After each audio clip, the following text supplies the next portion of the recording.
marching band is playing in your house in the middle of the night, of course I'm going to look at you like you're fucking nuts. Right. I got questions. Like, I got a huge amount of questions. Like, what song are they playing? Like, do they take requests? How big was the band? How big was the band? I mean, come on, man. And do any neighbors report seeing anything weird outside the home?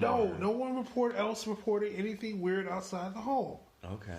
The Lutzes are the only ones that claim that something happened. Okay. Outside of the home. That's what makes their story so hard to nail down. Well, let's talk about some of why do people and myself believe that this is not true. Okay. Let's talk about the role of the father Mancino in the book, Priticello. I think it's Pre-Carreno, his real life name. Let's talk about his involvement. There was a lawsuit pulled out against the book, and during the course of the lawsuit, which surrounded the case in the late 70s, Father Pacino stated that in an affidavit that his only contact with the Lutzes concerning the matter had been by telephone. Other accounts say that Father Pacino did visit the house but experienced nothing unusual there. Father Pacino gave what may have been his only on-camera interview during his recollections during the 1980 episode of In Search Of, a documentary series hosted by Leonard Nimoy. Okay. His father's face was obscured during the interview to preserve his identity. In the interview, he repeated the claim that he heard a voice say "get out," but stopped short of giving it a paranormal origin. He also stated that he felt a slap on his face during the visit, and that he subsequently experienced blisters on his hands. The claims of physical damage to the locks, doors, and windows were rejected by Jim and Barbara Cormarty. And who are they? They bought the house for $55,000 in March 1977. In a television interview filmed at the house for That's Incredible, Barbara Cromartie, the next owners of the house, argued that it appeared to be the original items had not been repaired. The That's Incredible feature also showed that the Red Room was a small closet in the basement that would have been known to the previous owners of the house, the Lutzes, because it is not concealed in any way. They claim in the book that this Red Room was concealed, that there's this huge red room, and it was concealed in the back and bricked up until George actually discovered it. And supposedly it's supposed to be some dimension leading into hell or something. Okay. Yeah.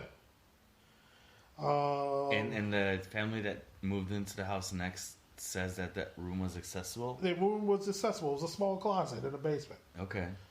The claim made in Chapter 11 of the book that the house was built on the site of a local Shimmicot Indians burial ground had once abandoned the mentally ill and the dying was rejected by local Native American leaders. Of course. They are saying that this house was built on Native American ground.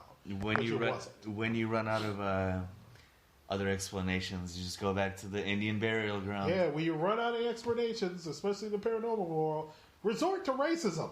Isn't that literally what the movie The Poltergeist is about? Isn't the house built on? Okay. I think the sequel. Okay. Okay. The first one, they just built it on a cemetery. Okay. They moved the headstones, but they didn't move the bodies. Kind of like where we are right now. They moved the headstones in the old Chicago City Cemetery, but they didn't move the bodies. Love it. If you want to hear more of that story, just go back to our Chicago's Myths, Legends, and whatever episode back on Weekend Weird. Was I on that one? Yes, you were on that one. Yeah. I shocked you with that one. Yeah, you're right. That was back when I was living in the other apartment. Yeah. The claim of cloven hoof prints in the snow on January 1st, 1976, was rejected by other researchers. because weather records showed that there had been no snow in Amityville on that date. Womp womp. Neighbors reported nothing unusual during the time the Lutzes were living there. Police officers are depicted visiting the home in the book in 1979 film, but records showed that Lutz did not call the police during the period that they were living in Ocean Avenue. There is also no bar in Amityville called the Rich's Brew at the time. Like I said, Robert DeFeo Jr. was a regular customer at Henry's Bar. Okay. Oh, God. Wait, who made that claim that that's the bar that he was at? The book. Okay. So it could have just been a mistake? No, it was. You can't make a mistake that blaring, especially in the case where Ron DeFeo runs into the bar. It's named Henry Bar, and said, "Oh my God, my parents have been shot." You can't make that mistake. There's no Witch's Brew near there. Okay. Critics, include Stephen Kaplan, have pointed out that changes were made to the book as it is being reprinted in different editions. The original hardcover edition, Father Priscilla's car, was an old tan Ford, and he experiences an accident in which his hood flies up against the windshield while he's driving it. In later editions, the car is described as a Chevy Vega before reverting back to a Ford. In 1977, George and Kathy Lutz filed a lawsuit against William Weber. Who is William Weber, you ask? He's a defense lawyer for Robert DeFeo Jr. at the time. Oh, shit. Also, Paul Hoffman, a writer working on an account of the hauntings. Benjamin Burton and Frederick Mars, both alleged clairvoyants that examined the house, along with Good Housekeeping magazine, the New York Sunday News, and the Hearst Corporation, all of which published articles related to the hauntings. The Lutz's alleged misappropriation of their names for trade purposes, invasion of privacy, mental distress, and he claimed $4.5 million in damages.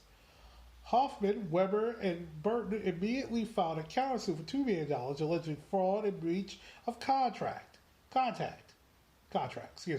The claims against the News Corporation were dropped for lack of evidence, and the remainder lawsuit was heard by U.S. Brooklyn District Judge Jack B. Weinstein. On September 1979, Judge Weinstein dismissed the Lutz's claims and observed in his ruling, based on what I've heard, it appears to me that a large extent of the book is a work of fiction, relying in large part upon the suggestions of Mr. Weber. On September 17, 1979, issue of People magazine, William Weber wrote, "I know this book is a hoax. We've created the horror story over many bottles of wine. This refers to a meeting that Weber is said to have with George and Kathy Lutz, during which they discussed what would later become the outline of Addison's book. Judge Weinstein also expressed concern about the conduct of William Weber and Bernard Burton related to the affair, saying that this is a very serious ethical question when the lawyers become literary agents." So, Weber is alleging that he came to the Lutzes to try to make money to pay for Ronald DeFeo's defense, because he had no money. So, over many bottles of wine over a series of days, they came up with this story about this house being haunted. Okay. To try to get a book deal. They were going to sell the book. Weber was going to get a portion of it to pay for the defenses to continue with Ronald DeFeo's defense. And the Lutz were going to get a pretty penny out of it too. But from what Weber is saying is that the Lutz took the story, said, "Fuck you, Weber," and took it straight to another literary agent, who in turn gave it to J. Austen to be able to write this book. Okay, so it had been denied before by another author?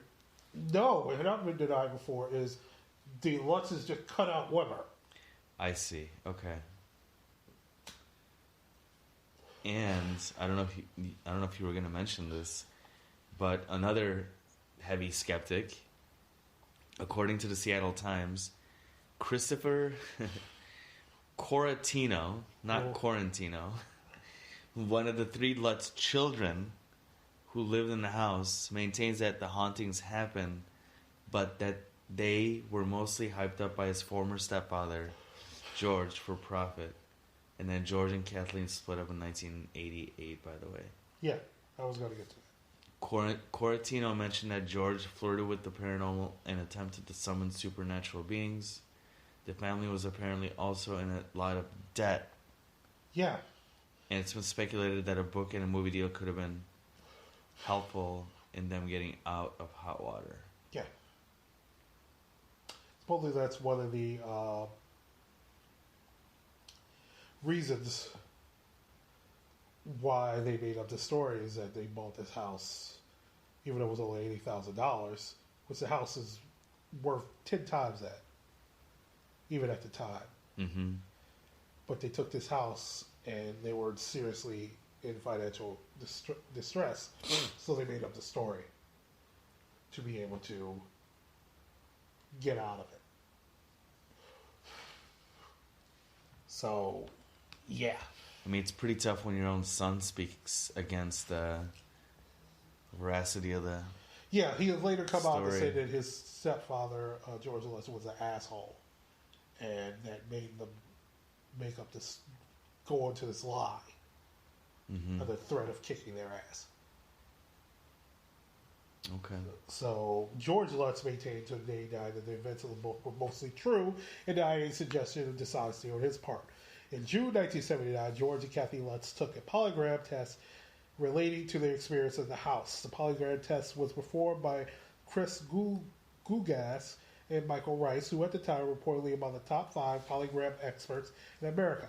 The results of Mr. Rice's period indicating that did not indicate lying. And you know how I feel about polygraph exam. I mean, they have been proven to be an unreliable source of truth, so... Yeah. So they could have passed a million polygraph tests and still I'd be like, I think y'all lying. And various, also even afterwards, and like even when the house was, like before they sold it, the Lutzes sold it, they had paranormal investigators come into the house. They took a famous photo, and that the person who took the photo claims that he was taken in the hallway, and there was no one in the hallway, and the photo shows a young child in the hallway. Now, it's been said that this child was one of the paranormal investigators' kids playing around in the house. Okay. But the person who took the photograph claims that there was no one in the hallway. Then comes in my favorite 2 paranormal investigators. Comes in at the time. Oh no! Don't tell me. Anne and Lorraine Ward. Oh no! Now we've never mentioned Anne and Lorraine Ward on this show ever. In the 2 years that we've done it, we haven't done many ghost stories that involve them, but soon we will get into it. But Anne and Lorraine Ward are, in my opinion, 2 frauds. Yep. And it's shared by a lot of members of the paranormal community. These guys are frauds. Yes, the Conjuring universe has some decent films. I enjoyed the first Conjuring. Annabelle Comes Home. Annabelle Creation, I enjoyed. Saw it in the theater. I really enjoyed that movie. Really disappointed by The Nun. But they're frauds. Yeah, I mean, everything I know about them, they're like charlatans. I mean, yeah, they're not here as ill talk of the dead, but either or George and Kathy Lutz, they passed away too, but fuck, none of the shit they reported was true. And the only reason you'll hear about the Anne and Lorraine Ward involved in this story too much, especially the movies, is because the rights to the story, they tried to secure the rights to the story, but they couldn't. Got it. So otherwise, the Amityville Horror would have started off the Conjuring universe, and it wouldn't be called the Conjuring universe, we call it the Amityville universe. Or I'm making some ghost shit up.